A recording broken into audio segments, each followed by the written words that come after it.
अस्सलामुअलैकुम। मैं निशात अहमद आप तमाम साथियों का बहुत बहुत इस्तकबाल करता हूं, खैर मक़दम करता हूं, वेलकम करता हूं आपके अपने ही यूट्यूब चैनल जीएस ऑनलाइन पर। तो एक बार आप लोग वीडियो को लाइक कर दीजिएगा और अगर आपने हमारे यूट्यूब चैनल जीएस ऑनलाइन को सब्सक्राइब नहीं किया है तो जरूर सब्सक्राइब करके घंटी वाले आइकन को प्रेस कर नोटिफिकेशन को ऑल कर लीजिएगा। साथियों, आज के इस वीडियो में हम आपको हिंदी व्याकरण पढ़ाएंगे प्रयोग के दृष्टिकोण से शब्दों के भेद। ठीक है ना। तो देखिए एक एक करके चलते हैं। प्रयोग के दृष्टिकोण यानी इस्तेमाल के एतबार से शब्दों के कितने भेद हैं, ध्यान दीजिएगा। प्रयोग यानी व्यवहार के दृष्टि से शब्दों के 5 प्रकार है। कितने प्रकार हैं साथियों? 5 प्रकार है। कौन कौन से हैं एक एक करके आप देखिए। सबसे पहले आता है इसम, उसके बाद आता है सर्वनाम, दूसरा होता है, तीसरा होता है विशेषण, चौथा है आपका क्रिया और पांचवा आपका है अव्यय। ध्यान दीजिएगा। इसमें को उर्दू में बोलते साथियों, संज्ञा को उर्दू में बोलते हैं इसमें, और सर्वनाम को उर्दू में बोलते हैं जमीर, और विशेषण को उर्दू में बोलते हैं सिफत, और क्रिया को उर्दू में बोलते हैं फेल, और अव्यय को उर्दू में बोलते हैं अज्जा। यानी प्रयोग के दृष्टिकोण से शब्द साथियों 5 प्रकार के होते हैं। ठीक है ना। या व्यवहार के दृष्टिकोण से शब्दों के कितने प्रकार होते हैं साथियों?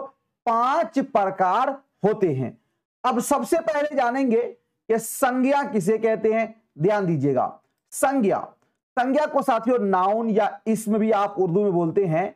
संज्ञा किसी वस्तु यानी चीज, स्थान यानी जगह, प्राणी यानी व्यक्ति जानदार, व्यक्ति अथवा भाव के नाम को संज्ञा कहती है। साथियों इसको इस तरह ही बोल सकते हैं कि नेम एनीथिंग, दुनिया का हर नाम क्या है? आपका संज्ञा है। ठीक है ना।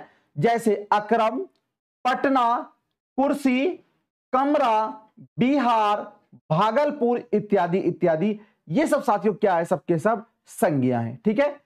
अब उसके बाद दूसरा आपका है सर्वनाम। सर्वनाम क्या होता है? इसको उर्दू में बोलते हैं जमीर।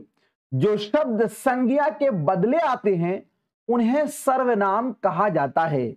जैसे मैं, हम, तुम, वह, वे, आप इत्यादि। ध्यान दीजिएगा साथियों। जैसे अगर मैं ये बोलूं कि अकरम क्या है? बीमार है। अगर मैं ये बोलूं, ध्यान दीजिएगा, अगर मैं ये बोलूं कि अकरम बीमार है, क्या है? अकरम बीमार है, अकरम बीमार है और वह कल घर जाएगा, और वह कल घर जाएगा, कल घर जाएगा। तो अब देखिए यहां पर ये जो पहला आया है आपका, ये तो आपका संज्ञा है। क्या है? ये संज्ञा है। लेकिन यहां पर जो वह आया है तो वह से कौन मुराद है? तो वह कहिएगा कि वह से मुराद है अकरम। तो किसी संज्ञा की जगह पर यानी ये अकरम की जगह पर इस्तेमाल हो रहा है, इसीलिए इस वह को क्या बोलेंगे? सर्वनाम बोलेंगे। क्या बोलेंगे? सर्वनाम बोलेंगे। ठीक है ना। अब उसके बाद आगे है साथियों विशेषण। विशेषण देख लीजिए।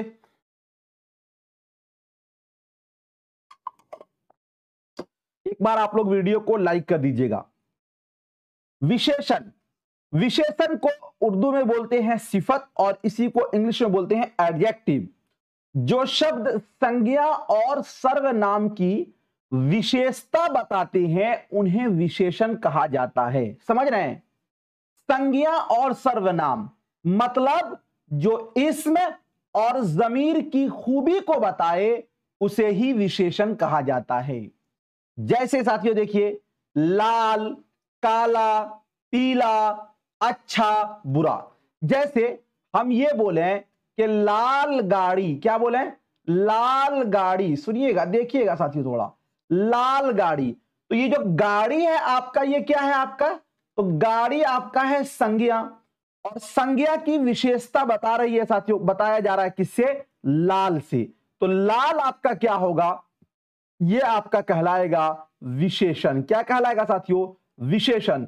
चूंकि हम लोगों ने यह पढ़ा कि विशेषण उस शब्द को कहते हैं जिसके द्वारा किसी संज्ञा या सर्वनाम की विशेषता बताई जा रही हो। जैसे हम ये बोले काली टोपी, बहुत सिंपल साथियों, ग्रामर आपको पूछा जाता है काली टोपी, जे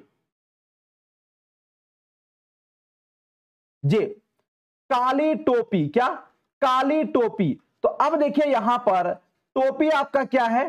संज्ञा है, और काली साथियों इसके जरिए हम टोपी की विशेषता को बता रहे हैं, तो काली आपका क्या होगा? ये आपका कहलाएगा विशेषण। क्या कहलाएगा? विशेषण। क्या कहलाएगा? विशेषण। ठीक है ना, समझ में बात आ गई। अब उसके बाद आगे यही बात है भाई, जब आपको मैंने ग्रामर पढ़ाया उसी दिन में बोला कि आपको 4-5 क्लास जो है ना बीच में हम हिंदी पेडागोजी में की ग्रामर का देंगे। अब आप बोल रहे हो कि पेडागोजी, पहले इसको तो पढ़ लीजिए आप। उसके बाद साथियों आपका है चौथा जो प्रकार है वो है आपका क्रिया। क्रिया का माने होता है फेल, जिसको आप इंग्लिश में बोलते हैं वर्ड। जिन शब्दों से करना या होना समझा जाए उन्हें क्रिया कहा जाता। जैसे खाता है, तो यहां पर खाना एक काम समझा जा रहा है। दौड़ना, दौड़ता है, पढ़ता है आदि, ये सब क्या कहलाएगा? क्रिया कहलाएगा। तो समझ में आ गया साथियों, प्रयोग के दृष्टिकोण से शब्दों के 5 प्रकार में से अभी साथियों मैंने आपको 4 प्रकार पढ़ाया। कौन कौन सा? तो पहला आपका है संज्ञा। क्या है साथियों? संज्ञा। दूसरा मैंने आपको पढ़ाया क्या? सर्वनाम। क्या पढ़ाया साथियों? सर्वनाम। और तीसरा मैंने आपको पढ़ाया साथियों क्या? तो तीसरा मैंने आपको पढ़ाया विशेषण। क्या पढ़ाया? विशेषण। क्या पढ़ाया साथियों? विशेषण। और चौथा मैंने आपको पढ़ाया साथियों क्या? क्रिया। क्या पढ़ाया? क्रिया। ठीक है। अब पांचवा हम लोग पढ़ेंगे अव्यय। अब अव्यय का मतलब क्या होता है पहले इसको आप लोग जान लीजिए। पांचवा साथियों है अव्यय, जिसको बोलते हैं अज्जा, और अव्यय को अविकारी भी बोला जाता है। क्या बोला जाता है? अविकारी। ठीक है ना, यानी वो शब्द जिसके अंदर कोई बदलाव नहीं हो। ध्यान दीजिएगा, जिन शब्दों का रूप कभी नहीं बदलता उन्हें अव्यय कहते हैं। जैसे धीरे धीरे। अब नहीं बदलने का मतलब यह हुआ कि अगर आप स्त्रीलिंग यूज करें, पुल्लिंग यूज करें, कुछ भी यूज कीजिएगा, वहां पर ये शब्द ऐसे ही रहेंगे, इसमें किसी भी टाइप का बदलाव नहीं होगा। इसी को बोला जाता है अव्यय, और इसी को बोलते हैं अविकारी। ठीक है ना, वाह, जल्दी जल्दी, ये सब साथियों क्या है आपके? ये आपके अव्यय शब्द हैं। तो साथियों हमने ये जाना कि प्रयोग के दृष्टिकोण से शब्द 5 प्रकार के होते हैं: संज्ञा, सर्वनाम, विशेषण, क्रिया और अव्यय यानी कि अज्जा। क्लियर? यहां तक किसी को कोई दिक्कत है? व्युत्पत्ति यानी बनावट के विचार से शब्दों के कितने भेद हैं? 3 प्रकार हैं, 4 प्रकार हैं, 2 प्रकार हैं और 5 प्रकार हैं। व्युत्पत्ति यानी बनावट के एतबार से शब्दों के भेद आपको बताना है। साथियों बताइए क्या होगा? 1 का, कोई कह रहा है 5। बनावट के एतबार से शब्दों के 5 भेद है भाई साहब। जे 5 प्रकार है। बनावट के दृष्टिकोण से शब्द 5 प्रकार के होते हैं। कहां आपने पढ़ लिया भाई? अरे व्युत्पत्ति यानी बनावट के विचार से शब्दों के कितने भेद है ये बताना है आपको। बताइए बहुत ही शानदार तरीके से। एक बार साथियों आप लोग वीडियो को लाइक कर देंगे, सभी लोग, जितने भी लोग जुड़े हैं।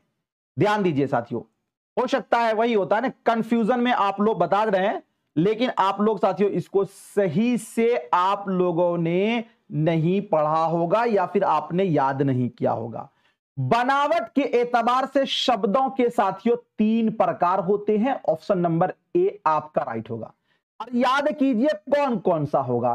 पहला आपका है साथियों रूढ़ शब्द, दूसरा आपका है यौगिक शब्द, देखिए कितना आसान था, बच्चे वाला है साथियों, और तीसरा आपका है साथियों योग रूढ़ शब्द। क्या है? योग रूढ़ शब्द। ध्यान दीजिएगा, रूढ़ शब्द वो शब्द जिसको साथियों अलग किया जाए तो उसका कोई माना ना हो, जैसे जौ लौ जल, जौ को अलग करेंगे लौ का कोई माना होगा।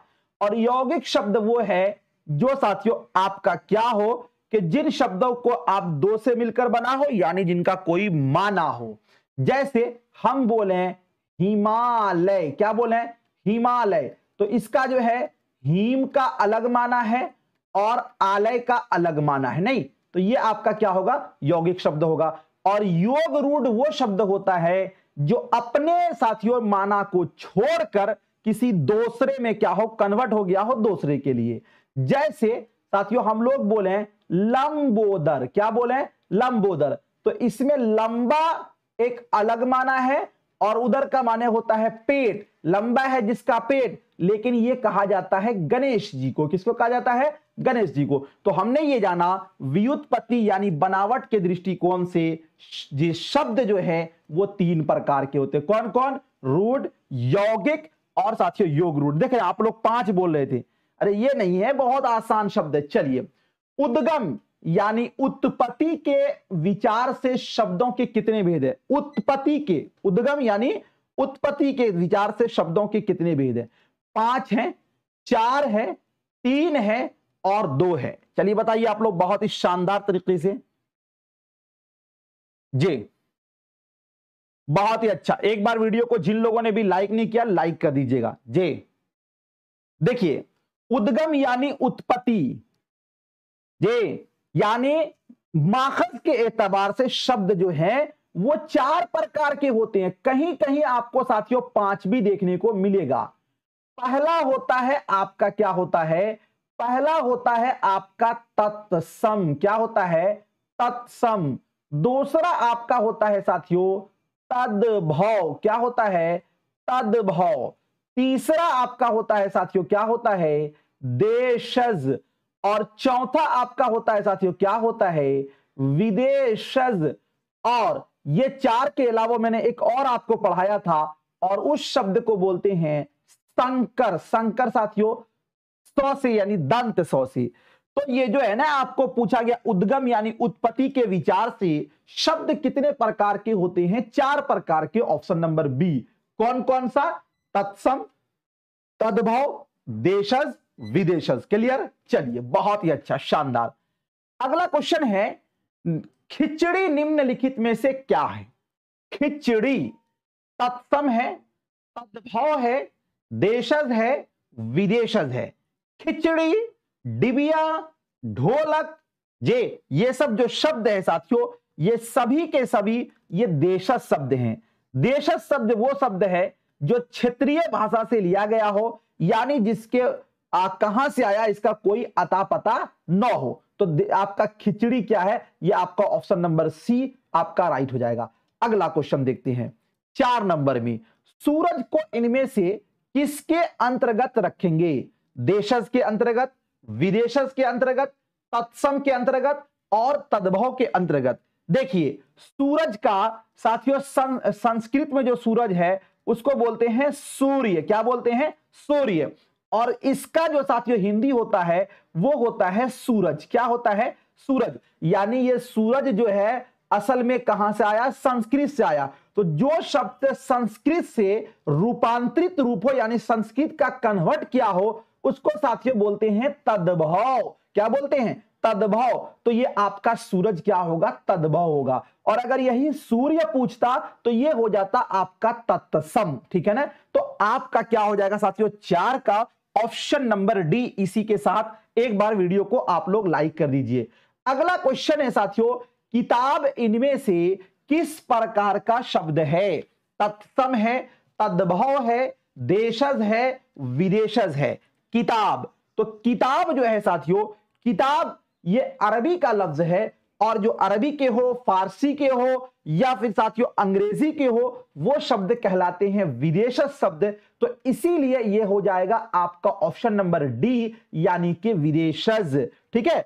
अगला क्वेश्चन देखते हैं 6 नंबर में, निम्नलिखित में यौगिक शब्द कौन से हैं, कौन सा है। जे पंकज, गणेश और उसके बाद है फूल और उसके बाद है पाठशाला। यौगिक शब्द उस शब्द को बोलते हैं एक तो होता है आपका रूढ़ शब्द, और एक होता है आपका यौगिक शब्द, और एक होता है आपका योग रूढ़ शब्द। ठीक है ना, ध्यान दीजिएगा। यौगिक शब्द वो बोलते हैं कि जिस शब्द का आप खंड कीजिए तो उसका कोई ना कोई अर्थ निकले। तो देखिए साथियों, आप देखिए पंकज का अलग खंड करेंगे, इसका कोई अर्थ नहीं निकलेगा, गणेश का भी नहीं, फूल का भी नहीं। लेकिन पाठशाला में पाठ अलग हो गया और जोड़ शाला, तो शाला का अर्थ अलग और पाठ का अर्थ अलग। इसीलिए यौगिक शब्द आपका क्या है? पाठशाला, विद्यालय, हिमालय, विद्यार्थी, ये सब साथियों यौगिक शब्द है। इसीलिए आपका ऑप्शन नंबर डी राइट हो जाएगा। अगला क्वेश्चन, निम्नलिखित में से रूढ़ शब्द है। रूढ़ शब्द किसको बोलते हैं भाई? वो शब्द जिसका हम अलग अलग करें तो उसका कोई अर्थ न हो। कपड़ा, विद्यालय, जलज, और उसके बाद साथियों आपका है वीणा पानी। क्या होगा? बहुत ही अच्छा, एक बार वीडियो को लाइक कर दीजिएगा और कल वाला क्लास में बिल्कुल मिस न कीजिएगा साथियों। क्या कहा गया? रूढ़ शब्द। तो देखिए विद्यालय का अगर आप इसको अलग अलग कीजिएगा तो आपका होगा विद्या और जोड़ आलय। क्या होगा? विद्या जोड़ आलय। आलय माने घर और विद्या माने साथियों पढ़ाई, इल्म। तो इल्म का घर, तो इसका तो अलग अलग माना है। लेकिन कपड़ा को अलग कीजिएगा तो एक तो हो जाएगा आपका कप और र का रा, तो इसका कोई माना नहीं। तो इसीलिए कपड़ा आपका क्या है साथियों? रूढ़ शब्द है। ऑप्शन नंबर ए आपका राइट हो जाएगा। ठीक है ना, 7 नंबर क्वेश्चन का। अगला क्वेश्चन देखते हैं 8 नंबर में। निम्नलिखित में से योग रूढ़ शब्द है। योग रूढ़ किसको बोलते हैं भाई? वो शब्द है जो कि अपना असल माना छोड़कर किसी एक खास माना के लिए क्या हो गया साथियों? प्रयुक्त हो गया हो। जैसे देखिए यहां पर हिमालय, कमल और हाथी, घर। योग रूढ़ क्या होगा बताइए आप लोग? योग रूढ़ शब्द जे। अब ध्यान दीजिए साथियों, कोमल कमल, इसको अलग अलग कीजिएगा, इसका कोई अर्थ नहीं होगा। तो ये शब्द जो है आपके रूढ़ शब्द हैं। घर और घर, ये भी साथियों आपके रूढ़ शब्द है। इसी तरह हाथी भी आपके रूढ़ है। लेकिन हिमालय, तो देखिए हीम, हीम साथियों और जोड़ आलय। आलय का मतलब घर और हिम का मतलब साथियों बर्फ है। तो बर्फ का घर, लेकिन हिमालय एक खास पहाड़ का नाम हो गया। तो ये तो अपना मान लीजिए कि हम अपने घर में भी अगर 10 फीट बर्फ जमा लेंगे तो उसको हिमालय कहेंगे क्या? नहीं। तो हिमालय एक खास पहाड़ का नाम हो गया, यानी अपना माना छोड़कर किसी और के लिए साथियों ये क्या हो गया? खास हो गया, मखसूस हो गया। इसीलिए हिमालय आपका क्या कहलाएगा? योग रूढ़ शब्द कहलाएगा। ठीक है ना, ऑप्शन नंबर ए आपका राइट हो जाएगा। अगला क्वेश्चन देखते हैं 9 नंबर में। शब्द कहलाता है, शब्द क्या कहलाता है? शब्दों का सार्थक समूह, पदों का सार्थक समूह, वर्णों का सार्थक समूह, और इनमें से सभी। देखिए हमने आपको बताया था कि साथियों वर्ण किसको बोलते हैं? वर्ण बोलते हैं क हुआ, ख हुआ, ग हुआ, घ हुआ, ये सब क्या है? वर्ण है। अगर शब्द बनाएं तो साथियों शब्द आपका कहलाएगा क मौल कमल, जो लो जल। तो यानी कि अगर वर्णों का सार्थक मेल किया जाए तो वो आपका कहलाता है शब्द। ठीक है ना, तो वर्णों का सार्थक मेल यानी उसका सही अर्थ हो तो वर्णों का सार्थक समूह को क्या कहते हैं साथियों? शब्द कहते हैं। ऑप्शन नंबर सी आपका बिल्कुल राइट है, करेक्ट है। क्लियर? चलिए अगला क्वेश्चन देखते 10 नंबर में। पद होते हैं सभी शब्द, वाक्यों में प्रयुक्त शब्द, तत्सम शब्द और अनेक अर्थी शब्द। क्या कहा गया साथियों? पद किसको बोलते हैं? देखिए पद का मतलब हुआ टुकड़ा, यानी साथियों एक वाक्य जो प्रयुक्त होता है उसको जब आप खंड करेंगे तो वो जो होगा वो आपका क्या कहलाएगा? पद कहलाएगा। जैसे साथियों मैं ये बोलूं कि क्या बोलूं? पढ़ाई पर ध्यान दो। क्या बोलूं साथियों? पढ़ाई पर ध्यान दो। ठीक है ना, अब देखिए यहां पर क्या है? पढ़ाई ये आपका एक पद कहलाएगा, ध्यान ये साथियों आपका एक पद कहलाएगा। नहीं तो यानी कि जो वाक्य को साथियों जो शब्द होते हैं वो वाक्य में क्या कहलाते हैं? पद कहलाते हैं। तो पद क्या होता है? वाक्यों में प्रयुक्त शब्द वही कहलाता है पद। इसीलिए हो जाएगा आपका ऑप्शन बी राइट हो जाएगा। ठीक है साथियों, तो आज के इस वीडियो के अंदर हमने जो पढ़ा साथियों वो ये पढ़ा कि प्रयोग यानी व्यवहार के दृष्टिकोण से शब्द जो हैं वो 5 प्रकार के होते हैं, जे संज्ञा, सर्वनाम, विशेषण और क्रिया और अव्यय, ये हमने पढ़ा। और छोटा सा एक मैंने प्रैक्टिस सेट लगाया साथियों,